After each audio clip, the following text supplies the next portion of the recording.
ಮಿತ್ರರೇ ನಮಸ್ಕಾರ. ಮಿತ್ರರೇ, ಸಿರಿಯಾದಲ್ಲಿ ಬಶರ್ ಅಲ್ ಅಸದ್ನ ಸರ್ಕಾರ ಕೊನೆಗೊಳ್ತಲ್ಲ, ಆ ಸಂದರ್ಭದಲ್ಲಿ ನಾನು ನಿಮಗೆ ವಿಡಿಯೋ ಮಾಡಿ ಹೇಳಿದ್ದೆ, ಇಸ್ರೇಲ್ ಏನೋ ದೊಡ್ಡ ಕೆಲಸ ಮಾಡುತ್ತೆ. ಯಾಕೆಂದ್ರೆ ನೆತನ್ಯಾಹು ಗೋಲಾನ್ ಹೈಟ್ಸ್ ಪ್ರದೇಶಕ್ಕೆ ಹೋಗಿದ್ರು, ಅವರೊಂದು ಸ್ಟೇಟ್ಮೆಂಟ್ ಕೊಟ್ಟಿದ್ರು, ನಾನು ಇಡೀ ಮಿಡಲ್ ಈಸ್ಟ್ನ ಚಿತ್ರಣವನ್ನೇ ಬದಲು ಮಾಡ್ತೀನಿ, ನಕ್ಷೆಯನ್ನು ಬದಲು ಮಾಡ್ತೀನಿ ಅಂತ ಸ್ಟೇಟ್ಮೆಂಟ್ ಕೊಟ್ಟಿದ್ರು. ಅದಾಗ್ತಿದ್ದ ಹಾಗೆ ಇಸ್ರೇಲ್ನ ಸೇನೆ ಸಿರಿಯಾದ ಒಳಗೆ ನುಗ್ಗಿತ್ತು. ಮಿತ್ರರೇ, ಈಗ ಸುದ್ದಿ ಬರ್ತಾ ಇದೆ, ಇಸ್ರೇಲ್ ತನ್ನ ನಿಜ ಶಕ್ತಿಯನ್ನು ಇಡೀ ಜಗತ್ತಿಗೆ ತೋರಿಸ್ತಾ ಇದೆ.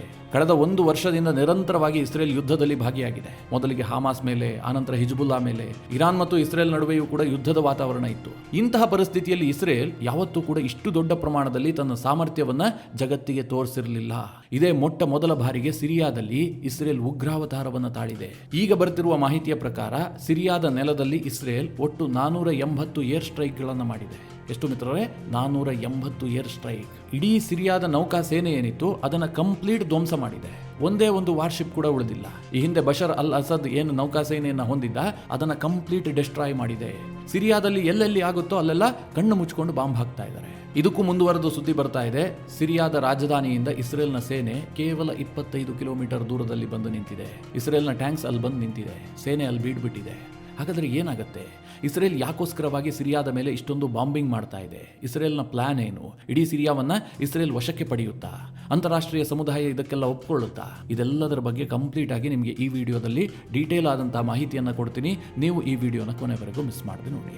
ಸದ್ಯ ಮಿತ್ರರೇ, ನಿಮಗೆಲ್ಲ ಗೊತ್ತು, ಸಿರಿಯಾವನ್ನ HTS ಅನ್ನುವಂತಹ ಉಗ್ರಗಾಮಿ ಸಂಘಟನೆ ಕಂಪ್ಲೀಟ್ ಆಗಿ ಕಂಟ್ರೋಲ್ಗೆ ತೆಗೆದುಕೊಂಡಿದೆ. ಇದರ ಮುಖ್ಯಸ್ಥ ಮೊಹಮ್ಮದ್ ಅಲ್ ಜವಾನಿ. ಈತ ಈ ಹಿಂದೆ ಅಮೆರಿಕದ ಡೆಸಿಗ್ನೇಟೆಡ್ ಉಗ್ರ. ಈತನ ತಲೆಗೆ ಅಮೆರಿಕ $10 ಮಿಲಿಯನ್ ಬಹುಮಾನವನ್ನು ಘೋಷಣೆ ಮಾಡಿತ್ತು. ಆದ್ರೆ ಈಗ ಅಮೆರಿಕದ ನಿರ್ಧಾರ ಬದಲಾಗಿದೆ. ಈತನನ್ನ ಒಬ್ಬ ರೆಬಲ್ ನಾಯಕ ಅಂತ ಅಮೆರಿಕ ಕರೀತಾ ಇದೆ. ಮಿತ್ರರೇ, ಅಮೆರಿಕ ತನಗೆ ಬೇಕಾದ ಹಾಗೆ ತನ್ನ ನಿಲುವನ್ನು ಬದಲಾಯಿಸುತ್ತೆ. ಆದ್ರೆ ಇಸ್ರೇಲ್ ಹಾಗಲ್ಲ. ಇಸ್ರೇಲ್ಗೆ ಗೊತ್ತು, ಯಾಕೆಂದ್ರೆ ಇಸ್ರೇಲ್ ಒಂದು ಯುದ್ಧ ಭೂಮಿಯಲ್ಲಿ ಬದುಕ್ತಾ ಇರುವಂತಹ ದೇಶ. ಅವರಿಗೆ ಸುತ್ತಲೂ ಶತ್ರುಗಳಿದ್ದಾರೆ. ಅವರು ಯಾರನ್ನೂ ನಂಬೋದಿಲ್ಲ. ಇಸ್ರೇಲ್ ಏನಾದರೂ ಜಗತ್ತಿನಲ್ಲಿ ನಂಬಿದ್ರೆ ಅದು ಭಾರತವನ್ನ ಮಾತ್ರ. ಅದು ಯಾಕೆ ಗೊತ್ತಿಲ್ಲ. ಅವರಿಗೆ ಭಾರತೀಯರು ಅಂತಂದ್ರೆ ತುಂಬಾ ಇಷ್ಟ, ಹಿಂದೂಗಳು ಅಂತಂದ್ರೆ ತುಂಬಾ ಇಷ್ಟ. ಹಿಂದೆ ಯಾವತ್ತೂ ಇಸ್ರೇಲಿಗರಿಗೆ ಭಾರತೀಯರು ಸಹಾಯ ಮಾಡಿದ್ರು ಅನ್ನುವ ಒಂದೇ ಒಂದು ಕಾರಣಕ್ಕೆ ಇಸ್ರೇಲಿಗರು ಭಾರತೀಯರನ್ನ ನಂಬ್ತಾರೆ. ಅದನ್ನ ಬಿಟ್ಟರೆ ಮಿತ್ರರೇ, ಸುತ್ತಲೂ ಇರುವಂತಹ ಯಾವುದೇ ದೇಶವನ್ನ ಅವರು ಎಂತಹದೇ ಮಿತ್ರತ್ವವನ್ನ ತೋರಿಸಲಿ ಇಸ್ರೇಲ್ ನಂಬೋದಿಲ್ಲ. ಈಗ ಸಿರಿಯಾದ ವಿಚಾರದಲ್ಲೂ ಕೂಡ ಹಾಗೆ. ಯಾವಾಗ ಸಿರಿಯಾದಲ್ಲಿ ಬಶರ್ ಅಲ್ ಅಸದ್ನ ಸರ್ಕಾರ ಕೊನೆಗೊಳ್ತೋ ಇಸ್ರೇಲ್ ಅದನ್ನ ಸಂಭ್ರಮಿಸಿತು. ಇದರ ಹಿಂದೆ ನಾವೇ ಇದೀವಿ, ನಾವೇ ಮಾಡಿಸಿದ್ದು ಅಂತ ನೆತನ್ಯಾಹು ಹೇಳಿದ್ರು. ಯಾಕೆ ಕೇಳಿದ್ರೆ ಈ ಹಿಂದಿನಿಂದಲೂ ಕೂಡ ಬಶರ್ ಅಲ್ ಅಸದ್ಗೂ ಮತ್ತು ಇಸ್ರೇಲ್ನ ಸರ್ಕಾರಕ್ಕೂ ತಿಕ್ಕಾಟ ಇದ್ದೇ ಇತ್ತು. ಅಸದ್ನ ಸರ್ಕಾರ ಕೊನೆಯಾಗಬೇಕು ಅಂತ ಇಸ್ರೇಲ್ ಅನೇಕ ಬಾರಿ ಪ್ರಯತ್ನ ಪಟ್ಟಿತ್ತು, ಆದ್ರೆ ಯಶಸ್ಸು ಸಿಕ್ಕಿರಲಿಲ್ಲ. ಈಗ ಅಸದ್ನ ಸರ್ಕಾರ ಕೊನೆಗೊಂಡಿದೆ. ಆತ ರಷ್ಯಾಗೆ ಪಲಾಯನ ಮಾಡಿದ್ದಾನೆ. ಸದ್ಯ ಇಡೀ ಸಿರಿಯಾ ಇದೆಯಲ್ಲ, ಇದು HTS ನ ಕಂಟ್ರೋಲ್ ನಲ್ಲಿದೆ. ಹಾಗೆ ನೋಡೋಕೆ ಹೋದ್ರೆ ಈ HTS ಗಳಿದಾರಲ್ಲ, ಈ ಮೊಹಮ್ಮದ್ ಅಲ್ ಜವಾನಿ ಏನಿದ್ದಾನೆ, ಈತ ಪ್ರೋ ಇರಾನ್ ಅಲ್ಲ. ಈತ ಇರಾನ್ ಅನ್ನ ವಿರೋಧಿಸ್ತಾನೆ, ಜೊತೆಗೆ ರಷ್ಯಾವನ್ನ ಕೂಡ ವಿರೋಧಿಸ್ತಾನೆ. ಈತನಿಗೆ ರಷ್ಯಾ ಕಂಡ್ರೂ ಆಗೋದಿಲ್ಲ, ಇರಾನ್ ಕಂಡ್ರೂ ಆಗೋದಿಲ್ಲ. ಆತ ಅಧಿಕಾರವನ್ನ ನಡೆಸುವಂತಹದ್ದು ಇಸ್ರೇಲ್ಗೆ ಫೇವರ್ ಆಗುತ್ತಲ್ಲ, ಹೀಗೊಂದು ಯೋಚನೆ ನಿಮಗೆ ಬಂದಿರಬಹುದು. ಆದ್ರೆ ಮಿತ್ರರೇ, ಇಸ್ರೇಲ್ ನಂಬುವ ಸ್ಥಿತಿಯಲ್ಲಿಲ್ಲ. ಸದ್ಯ ಇಸ್ರೇಲ್ ಏನ್ ಮಾಡಿದೆ ಅಂತ ನಿಮಗೆ ಮೊದಲು ಹೇಳ್ಬಿಡ್ತೀನಿ. ಯಾಕೆ ನಂಬಿಕೆ ಇಲ್ಲ ಅನ್ನುವಂಥದ್ದು ಆನಂತರ ಹೇಳ್ತೀನಿ. ಯಾವಾಗ ಅಸದ್ ದೇಶ ಬಿಟ್ಟು ಪಲಾಯನ ಮಾಡಿದ HTS ನ ಕಂಟ್ರೋಲ್ಗೆ ಸಿರಿಯಾ ಬಂತು, ತಕ್ಷಣ ಇಸ್ರೇಲ್ನ ಸೇನೆ ಸಿರಿಯಾದ ಒಳಗೆ ನುಗ್ಗುತ್ತೆ. ನಿಮಗೆಲ್ಲ ಗೊತ್ತು, ಅವರು ಈ ಹಿಂದೆಯೇ ಗೋಲಾನ್ ಹೈಟ್ಸ್ ಅನ್ನುವಂತಹ ಸಿರಿಯಾದ ಪ್ರದೇಶವನ್ನ ವಶದಲ್ಲಿ ಇಟ್ಕೊಂಡಿದ್ದಾರೆ. ಅದು ಇಸ್ರೇಲ್ನ ಭೂಭಾಗ ಆಗಿದೆ. ನೆತನ್ಯಾಹು ಏನ್ ಘೋಷಣೆ ಮಾಡ್ತಾರೆ? ಅಸದ್ನ ಜೊತೆಗೆ 1974ರಲ್ಲಿ ಮಾಡಿಕೊಂಡಂತಹ ಒಪ್ಪಂದವನ್ನ ಈಗ ನಾವು ರದ್ದು ಮಾಡಿದೀವಿ, ಅದಕ್ಕೆ ಯಾವುದೇ ರೀತಿಯ ಕಿಮ್ಮತ್ತಿಲ್ಲ, ನಾವು ಇದರ ಬಫರ್ ಝೋನ್ ಅನ್ನ ವಶಕ್ಕೆ ಪಡಿತೀವಿ ಅಂತ ನೆತನ್ಯಾಹು ಘೋಷಣೆ ಮಾಡ್ತಾರೆ. ತಕ್ಷಣ ಇಸ್ರೇಲ್ನ ಸೇನೆ ಸಿರಿಯಾದ ಒಳಗೆ ನುಗ್ಗುತ್ತೆ. ತನ್ನ ಟ್ಯಾಂಕ್ಸ್ ಗಳನ್ನ ಸಿರಿಯಾದ ಒಳಗೆ ಇಸ್ರೇಲ್ ನುಗ್ಗಿಸುತ್ತೆ. ಅವರು ಸಾಕಷ್ಟು ಭೂಪ್ರದೇಶವನ್ನು ಈಗಾಗಲೇ ವಶಪಡಿಸಿಕೊಂಡಿದ್ದಾರೆ. ಇದಿಷ್ಟಕ್ಕೆ ಇಸ್ರೇಲ್ ಸುಮ್ಮನಾಗ್ತಿಲ್ಲ. ಬದಲಾಗಿ ತನ್ನ ಯುದ್ಧ ವಿಮಾನಗಳನ್ನು ಬಳಸಿಕೊಂಡು ಸಿರಿಯಾದ ಯಾವ ಯಾವ ಭಾಗವನ್ನು ತಲುಪೋದಕ್ಕೆ ಸಾಧ್ಯವೋ ಎಲ್ಲ ಭಾಗದಲ್ಲೂ ಕೂಡ ಕಣ್ಣು ಮುಚ್ಚಿಕೊಂಡು ಬಾಂಬ್ ಹಾಕ್ತಾ ಇದ್ದಾರೆ. ಬಿಬಿಸಿಯ ವರದಿಯ ಪ್ರಕಾರ, ಬಿಬಿಸಿ ಮಾತ್ರ ಅಲ್ಲ, ಅಂತಾರಾಷ್ಟ್ರೀಯ ಅನೇಕ ಸುದ್ದಿ ಸಂಸ್ಥೆಗಳು ವರದಿ ಮಾಡಿರುವ ಪ್ರಕಾರ, ಸಿರಿಯಾದಲ್ಲಿ ಸರ್ಕಾರ ಕೊನೆಗೊಂಡ ಬಳಿಕ ಇಸ್ರೇಲ್ ಈವರೆಗೆ 480 ಏರ್ ಸ್ಟ್ರೈಕ್ ಗಳನ್ನು ಮಾಡಿದೆ. ಮಿತ್ರರೇ, 480 ಏರ್ ಸ್ಟ್ರೈಕ್. ನೀವು ಊಹೆ ಮಾಡಿ, 480 ಏರ್ ಸ್ಟ್ರೈಕ್ ಅಂದ್ರೆ ಯಾವ ಮಟ್ಟಿಗೆ ಇಸ್ರೇಲ್ ತನ್ನ ಶಕ್ತಿ ಪ್ರದರ್ಶನ ಮಾಡ್ತಾ ಇರಬಹುದು ಅಂತ. ಇಸ್ರೇಲ್ ಏನನ್ನ ಟಾರ್ಗೆಟ್ ಮಾಡ್ತಾ ಇದೆ ಕೇಳಿದ್ರೆ, ಸಿರಿಯಾದಲ್ಲಿರುವಂತಹ ಬಶರ್ ಅಲ್ ಅಸದ್ನ ಸೈನಿಕ ನೆಲೆಗಳು, ಆತ ಯುದ್ಧಾಸ್ತ್ರಗಳನ್ನು ಎಲ್ಲೆಲ್ಲಿಟ್ಟಿದ್ನೋ ಅದೆಲ್ಲದನ್ನ ಟಾರ್ಗೆಟ್ ಮಾಡ್ತಾ ಇದೆ. ಇದಕ್ಕೆ ಮುಂದುವರೆದು ಒಂದು ರಿಪೋರ್ಟ್ ಬರ್ತಾ ಇದೆ, ಸಿರಿಯಾದ ನೌಕಾ ಸೇನೆ ಇತ್ತಲ್ಲ, ಆ ಇಡೀ ನೌಕಾ ಸೇನೆಯನ್ನ ಇಸ್ರೇಲ್ ಧ್ವಂಸ ಮಾಡಿದೆ. ಮಿತ್ರರೇ, ಕೆಲವೇ ಗಂಟೆಗಳಲ್ಲಿ ಇಡೀ ನೌಕಾ ಸೇನೆ ಭಸ್ಮ ಆಗೋಗಿದೆ. ಕೆಲ ವಿಜುವಲ್ಸ್ಗಳು ಬಂದಿದ್ದಾವೆ, ಅದನ್ನು ನಿಮಗೆ ತೋರಿಸೋದಕ್ಕೆ ಸಾಧ್ಯ ಆಗ್ತಾ ಇಲ್ಲ.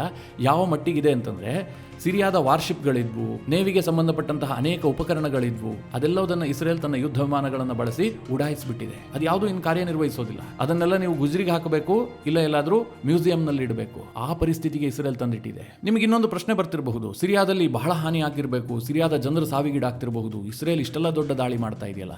ಇಸ್ರೇಲ್ ಎಲ್ಲೂ ಕೂಡ ಜನರನ್ನ ಗುರಿಯಾಗಿಸಿ ದಾಳಿ ಮಾಡ್ತಾ ಇಲ್ಲ, ನಾಗರಿಕ ಪ್ರದೇಶವನ್ನ ಗುರಿಯಾಗಿಸಿ ಅವರು ದಾಳಿ ಮಾಡ್ತಾ ಇಲ್ಲ. ಅವರು ಕೇವಲ ಟಾರ್ಗೆಟ್ ಮಾಡ್ತಾ ಇರುವಂತದ್ದು ಸಿರಿಯಾದಲ್ಲಿ ಬಶರ್ ಅಲ್ ಅಸದ್ ಎಲ್ಲೆಲ್ಲಿ ಸೈನಿಕ ನೆಲೆಯನ್ನು ಹೊಂದಿದ್ದ, ಎಲ್ಲೆಲ್ಲಿ ಶಸ್ತ್ರಾಸ್ತ್ರವನ್ನ ಇಟ್ಟಿದ್ದ, ಅದೆಲ್ಲವುದನ್ನ ಹುಡುಕಿ ಧ್ವಂಸ ಮಾಡ್ತಾ ಇದ್ದಾರೆ. ಯಾಕೆ ಹೀಗೆ ಮಾಡ್ತಾ ಇದ್ದಾರೆ? ಹೊಸದಾಗಿ ಬರುವಂತಹ ಸರ್ಕಾರ ಏನು ಇಸ್ರೇಲ್ ವಿರುದ್ಧವಾಗಿರುತ್ತೆ ಅಂತ ಹೇಳೋದಕ್ಕೆ ಸಾಧ್ಯ ಇಲ್ಲ. ಅಂದ್ರೆ ಮೊಹಮ್ಮದ್ ಅಲ್ ಜವಾನಿ ಇಸ್ರೇಲ್ನ ವಿರುದ್ಧವಾಗಿದ್ದಾನೆ ಅಂತ ಎಲ್ಲೂ ತೋರಿಸ್ಕೊಂಡಿಲ್ಲ. ಆತ ರೆಬಲ್ ಲೀಡರು, ಇಸ್ಲಾಮಿಸ್ಟು ಎಲ್ಲವೂ ಸತ್ಯ. ಆದ್ರೆ ಆತ ಇಸ್ರೇಲ್ ವಿರುದ್ಧವಾಗಿರೋದಕ್ಕೆ ಯಾವುದೇ ಪ್ರೂಫ್ ಇಲ್ಲ. ಹೀಗಿದ್ರು ಇಸ್ರೇಲ್ ಯಾಕೆ ಹೀಗೆ ಮಾಡ್ತಾ ಇದೆ? ಇಲ್ಲೇ ಇರೋದು ಇಂಟ್ರೆಸ್ಟಿಂಗ್ ವಿಚಾರ. ಮಿತ್ರರೇ, ಭಾರತದಂತಹ ದೇಶಗಳು ಏನು ಯೋಚನೆ ಮಾಡುತ್ತೆ? ನಾವು ಭಾರತೀಯರಾಗಿ ಹೇಗೆ ಯೋಚನೆ ಮಾಡ್ತೀವಿ? ನಾವು ಕಾದು ನೋಡುವುದರಲ್ಲಿ ನಂಬಿಕೆ ಇಟ್ಕೊಂಡಿದ್ದೀವಿ. ಅಂದರೆ ಇವತ್ತೇನೋ ಆಗ್ತಾ ಇದೆಯಪ್ಪ, ನಾಳೆ ಇನ್ನೇನಾಗಬಹುದು, ಸ್ವಲ್ಪ ಕಾದು ನೋಡೋಣ, ಆನಂತರ ನಿರ್ಧಾರ ತೆಗೆದುಕೊಳ್ಳೋಣ. ಇದು ಭಾರತದ ಮನಸ್ಥಿತಿ, ಭಾರತೀಯರ ಮನಸ್ಥಿತಿ. ಈಗ ಬಾಂಗ್ಲಾದೇಶದಲ್ಲಿ ಇಷ್ಟೆಲ್ಲ ರಂಪರಾಮಾಯಣ ಆಯ್ತಪ್ಪ. ಬಾಂಗ್ಲಾದೇಶದ ಪ್ರಧಾನಿ ಭಾರತಕ್ಕೆ ಬಂದರು, ಅಲ್ಲೊಂದು ಮೊಹಮ್ಮದ್ ಯೂನಿಸ್ನ ಸರ್ಕಾರ ಬಂತು, ಅದು ಮೂಲಭೂತವಾದಿಗಳ ಸರ್ಕಾರ ಅಂತ ಭಾರತಕ್ಕೆ ಗೊತ್ತಿತ್ತು. ಹೀಗಿದ್ರೂ ಕೂಡ ಸ್ಟಿಲ್ ಭಾರತ ಏನ್ ಮಾಡ್ತಾ ಇದೆ? ಕಾದು ನೋಡುವ ತಂತ್ರವನ್ನೇ ಅನುಸರಿಸ್ತಾ ಇದೆ. ಅವ್ರಿಗೆ ನಾವು ಬುದ್ಧಿ ಹೇಳ್ತೀವಿ, ಸ್ವಲ್ಪ ಸರಿ ಮಾಡ್ಕೊಳ್ಳಿ ಅಂತ ಹೇಳ್ತೀವಿ, ಎಚ್ಚರಿಕೆ ಕೊಡ್ತೀವಿ. ಇದೆಲ್ಲ ಆದ ಮೇಲೆ ಅಂತಿಮವಾಗಿ ಭಾರತ ಗದಾಪ್ರಹಾರ ಮಾಡುತ್ತೆ. ಅಂದ್ರೆ ಇನ್ನೇನು ಆಗೋದೇ ಇಲ್ಲಪ್ಪ, ನಮ್ಮ ಬುಡಕ್ಕೆ ಬಂದು ಬಿದ್ದಿದೆ. ಆ ಸಂದರ್ಭದಲ್ಲಿ ಭಾರತ ಎಚ್ಚೆತ್ತುಕೊಳ್ಳುತ್ತೆ. ಆದರೆ ಇಸ್ರೇಲ್ ಹೀಗಲ್ಲ, ಅದಕ್ಕೆ ತದ್ವಿರುದ್ಧವಾಗಿರುವಂತಹ ದೇಶ. ಅವರು ಕಾದು ನೋಡುವುದರಲ್ಲಿ ಸ್ವಲ್ಪವೂ ನಂಬಿಕೆ ಇಟ್ಟುಕೊಂಡಿಲ್ಲ. ಅವರಿಗೊಂದು ಸಣ್ಣ ಅನುಮಾನ ಬಂದರೆ ಸಾಕು, ಅದನ್ನು ಅವರು ಉಳಿಸೋದಿಲ್ಲ, ಮುಗಿಸ್ಬಿಡ್ತಾರೆ. ಅದು ಯಾರೇ ಬೇಕಾದ್ರಾಗಿರಲಿ, ಅವರಿಗೆ ಅನುಮಾನ ಬಂದರೆ ಸಾಕು, ಆ ವಿಚಾರದಲ್ಲಿ ಅವ್ರು ಕಾದು ನೋಡೋದಿಲ್ಲ. ಈಗಲೂ ಮಿತ್ರರೇ, ಸಿರಿಯಾದ ವಿಚಾರದಲ್ಲಿ ಇಸ್ರೇಲ್ ಇಷ್ಟೊಂದು ಅಗ್ರೆಸಿವ್ ಆಗಿರೋದಕ್ಕೆ ಇದೇ ಕಾರಣ. ಯಾಕೆ ಕೇಳಿದ್ರೆ, ಈ ಮೊಹಮ್ಮದ್ ಅಲ್ ಜವಾನಿ ಇದನ್ನಲ್ಲ, ಈತ ಮೂಲಭೂತವಾದಿ. ಆತ ಇಸ್ಲಾಮನ್ನ ಕಟ್ಟರಾಗಿ ಫಾಲೋ ಮಾಡುವಂತಹ ವ್ಯಕ್ತಿ. ಇಸ್ಲಾಮನ್ನ ಕಟ್ಟರಾಗಿ ಫಾಲೋ ಮಾಡ್ತಾರೆ ಅಂತಂದ್ರೆ ಅವರಿಗೆ ಯಹೂದಿಗಳನ್ನ ಕಂಡ್ರಾಗೋದಿಲ್ಲ. ಈತನನ್ನ ನೀವು ಹೇಗೆ ಯಹೂದಿ ಫ್ರೆಂಡ್ಲಿ ಆಗ್ತಾನೆ ಅಂತ ಭಾವಿಸಬಹುದು? ಸಾಧ್ಯ ಇಲ್ಲ ತಾನೆ.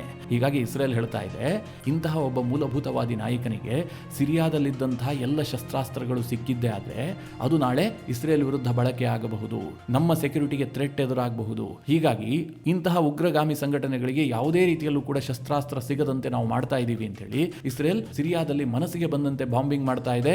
ಎಲ್ಲಾ ಶಸ್ತ್ರಾಸ್ತ್ರಗಳನ್ನು ಧ್ವಂಸ ಮಾಡುವಂತಹ ಕೆಲಸ ಮಾಡ್ತಾ ಇದೆ. ಈಗ ಬರ್ತಿರುವ ರಿಪೋರ್ಟ್ ಪ್ರಕಾರ ಹೊಸ ಸರ್ಕಾರದ ಬಳಿಯಲ್ಲಿ, ಬಶರ್ ಅಲ್ ಅಸದ್ನ ಸರ್ಕಾರದ ಬಳಿಯಲ್ಲಿ ಎಷ್ಟು ಶಸ್ತ್ರಾಸ್ತ್ರ ಇತ್ತೋ ಅದರಲ್ಲಿ 10% ಇರೋದಿಲ್ಲ. ಅಷ್ಟರ ಮಟ್ಟಿಗೆ ಇಸ್ರೇಲ್ ಹಾನಿ ಮಾಡಿದೆ ಅಂತ ವರದಿಗಳು ಪ್ರಕಟ ಆಗ್ತಾ ಇದಾವೆ. ಅಂತಾರಾಷ್ಟ್ರೀಯ ಸುದ್ದಿ ಮಾಧ್ಯಮಗಳು ಈ ರೀತಿಯಾದಂತಹ ವರದಿ ಮಾಡ್ತಾ ಇದಾವೆ. ಅಂದ್ರೆ ಯಾವ ಮಟ್ಟಿಗೆ ಇಸ್ರೇಲ್ ರೌದ್ರಾವತಾರವನ್ನ ತಾಳಿದೆ ಅಂತ ಯೋಚನೆ ಮಾಡ್ಕೊಳ್ಳಿ. ಅವರು ಗಾಜಾ ಒಂದು ಪುಟ್ಟ ಭೂಪ್ರದೇಶ, ಅದರ ಮೇಲೆ ಯುದ್ಧ ಮಾಡಿದ್ರು, ಇನ್ನೂ ಕೂಡ ಆ ಯುದ್ಧವನ್ನ ಇಸ್ರೇಲ್ ಮುಗಿಸಿಲ್ಲ. ಅಂದ್ರೆ ತನ್ನ ಪೂರ್ಣ ಪ್ರಮಾಣದ ಶಕ್ತಿಯನ್ನ ಗಾಜಾದಲ್ಲಿ ಅವರು ಪ್ರಯೋಗ ಮಾಡಿಲ್ಲ.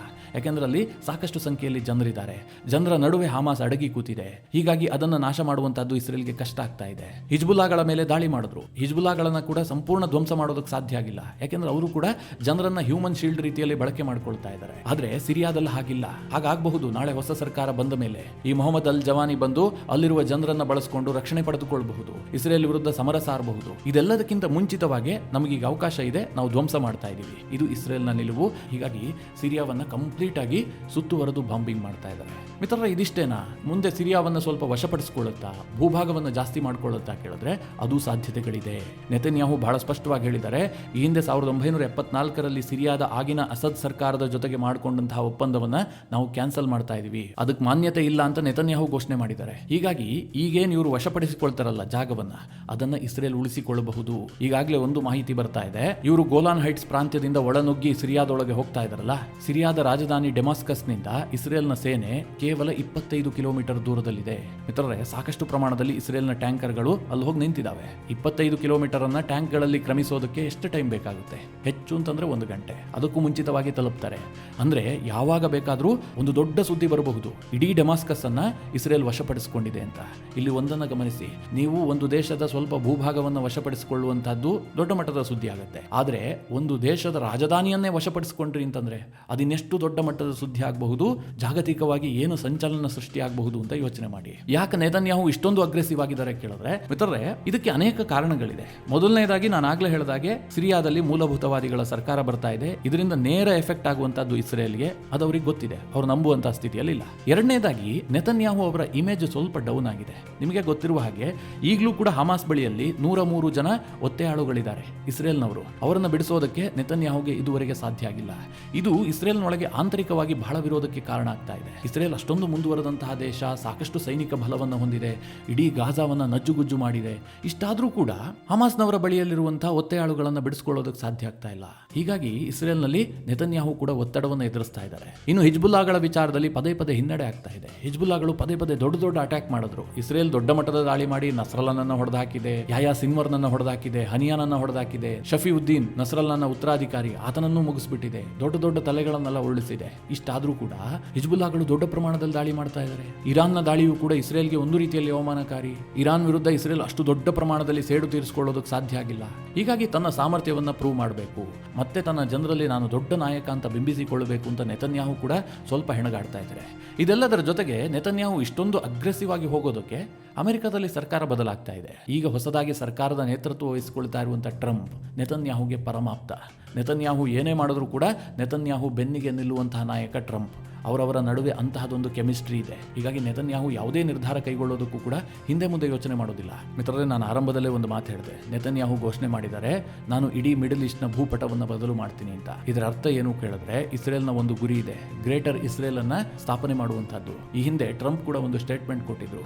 ಇಸ್ರೇಲ್ ಏನು ತುಂಬಾ ಚಿಕ್ಕದಾಗಿದೆ, ಅದನ್ನು ಸ್ವಲ್ಪ ವಿಸ್ತಾರ ಮಾಡಬೇಕು, ಒಂದು ಗ್ರೇಟರ್ ಇಸ್ರೇಲ್ ಸ್ಥಾಪನೆ ಆಗಬೇಕು ಅಂತ ಟ್ರಂಪ್ ಈ ಹಿಂದೆ ಒಂದು ಸ್ಟೇಟ್ಮೆಂಟ್ ಕೊಟ್ಟಿದ್ರು. ನನಗನ್ಸುತ್ತೆ ಟ್ರಂಪ್ ಅವರ ಅವಧಿಯಲ್ಲಿ ಇದು ಸಾಧ್ಯ ಆಗಬಹುದು. ಮುಂದಿನ 4 ವರ್ಷದಲ್ಲಿ ಇಸ್ರೇಲ್ ಇಂತಹ ಸಾಹಸಕ್ಕೆ ಕೈ ಹಾಕಬಹುದು. ಈಗ ಸಿರಿಯಾದಲ್ಲಿ ಅಂತಹದೊಂದು ಅಪರ್ಚುನಿಟಿ ಅವರಿಗೆ ಸಿಕ್ಕಿದೆ. ಸಿರಿಯಾದ ದೊಡ್ಡ ಭೂಭಾಗವನ್ನ ಇಸ್ರೇಲ್ ಕಬ್ಜಾ ಮಾಡಿದ್ರು ಕೂಡ ಆಶ್ಚರ್ಯ ಇಲ್ಲ. ಮಿತ್ರರೇ, ಈ ಬಗ್ಗೆ ಇನ್ನೂ ಸಾಕಷ್ಟು ಡೆವಲಪ್ಮೆಂಟ್ಗಳಾಗುತ್ತೆ. ಆ ಸಂದರ್ಭದಲ್ಲಿ ನಿಮಗೆ ತಿಳಿಸುವಂತಹ ಪ್ರಯತ್ನ ಮಾಡ್ತೀನಿ. ಈ ಎಲ್ಲ ಡೆವಲಪ್ಮೆಂಟ್ಗಳ ಬಗ್ಗೆ ನಿಮಗೇನು ಅನಿಸುತ್ತೆ? ನಿಮ್ಮ ಅನಿಸಿಕೆ ಅಭಿಪ್ರಾಯವನ್ನು ಕಮೆಂಟ್ ಮಾಡುವ ಮೂಲಕ ನಮಗೆ ತಿಳಿಸಿ. ಹಾಗೆ ನಿಮಗೆ ಈ ವಿಡಿಯೋ ಇಷ್ಟವಾದರೆ ಲೈಕ್ ಮಾಡಿ. ಜೊತೆಗೆ ನೀವಿನ್ನೂ ನಿಮ್ಮ ನೆಚ್ಚಿನ ಸಂಸ್ಕಾರ ಸೌರಭ ಯೂಟ್ಯೂಬ್ ಚಾನಲ್ನ ಸಬ್ಸ್ಕ್ರೈಬ್ ಮಾಡಿಲ್ಲ ಅಂತಾದರೆ ಈ ಕೂಡಲೇ ಸಬ್ಸ್ಕ್ರೈಬ್ ಮಾಡಿ. ಮುಂದಿನ ಎಲ್ಲ ಅಪ್ಡೇಟ್ಗಳ ನೋಟಿಫಿಕೇಷನ್ಗಾಗಿ ಬೆಲ್ ಐಕಾನ್ ಒತ್ತಿ.